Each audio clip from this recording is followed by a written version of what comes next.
આખી સૃષ્ટિની અંદર જે ભ્રમણ કરતું હોય એવા કાર્તિકેયનું વાહન તો મયુર છે. દેવોનો દેવ મહાદેવ જેને કહેવાય એ મહાદેવનો જો વાહન જોઈએ તો વેલ છે. આખી સૃષ્ટિનું જે રચયિતા છે એવા બ્રહ્માનું વાહન તો હંસ છે. દરેક જોઈએ પશુ પક્ષી એવું વાહન છે.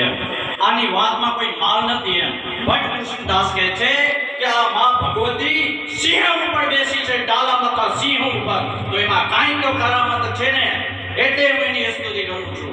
આપણે એમ જોઈએ કે આવા કળયુગની અંદર કોઈ એવા જીવતા જાગતા આપણે ઉદાહરણ મળે. એમ જ્યારે નવગણ જ્યારે જહાલની વારે ચડે છે, સિંધ ઉપર આક્રમણ કરવા જાય છે, તો આખું સૈન્ય લઈને જ્યારે જાતો હોય છે ત્યારે એની સામે 10-11 વર્ષની ચારણ કન્યા આવીને ઊભી રહી જાય છે. આખા લક્ષણે આવીને કે નવગણ ક્યાં ગયા? કે સિંધ ઉપર માં ચડાઈ કરવા જાઉં છું. એમ હા, આમ થોડા ચારણના નેસડેથી આમ ક્યાંય વ્યૂ જવાય. આજે મારે ત્યાં આજે તારું શિરામણ થાય, એમ મારે ત્યાં આવી શિરામણ કર. અરે માં, નવગણ કે છે કે માં મારી સાથે તો આખું લક્ષણ છે, તમે ક્યાં શિરામણ કરી શકશો? ત્યારે એને કીધું, ત્યારે હાથ લાંબા કરી જ્યારે એના ઓવારણા લે છે એમ ત્યારે એને વિશ્વાસ બેસે છે કે આ કોઈ સાધારણ કન્યા નથી, એમ કોઈ ચમત્કારી છે. એમ ત્યારે એને ઘરે નેસ એક કુલ્લાની અંદર આખો લક્ષણને જમાડી નાખે છે આ ચારણ કન્યા, ને હાથી ઘોડા બધાને. ને નવગણને આશીર્વાદ દેતા કહે છે સિદ્ધમાં જવું ને તો દરિયા માર્ગે જા, ટૂંકા માર્ગે તને તું પહોંચી જઈશ.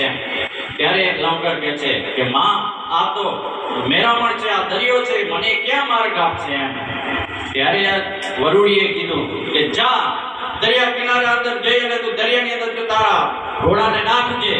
આગળ ડાબલામાં એના ધૂળની ડબરી ઉડતી હશે અને પાછલા પાણીના છપછપિયા થતા આવશે.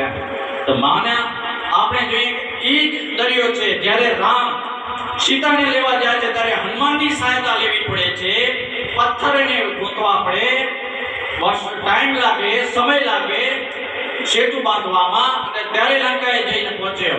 આ તો 10 વર્ષની કન્યા ને એક આશીર્વાદમાં દરિયા પર માર્ગ આપી દે. આ શક્તિ છે, આ ચમત્કાર છે માં ભગવતીની અંદર. ત્યારે એવું નિગલા સ્તુતિ આજે ગાવાનું મન થાય છે.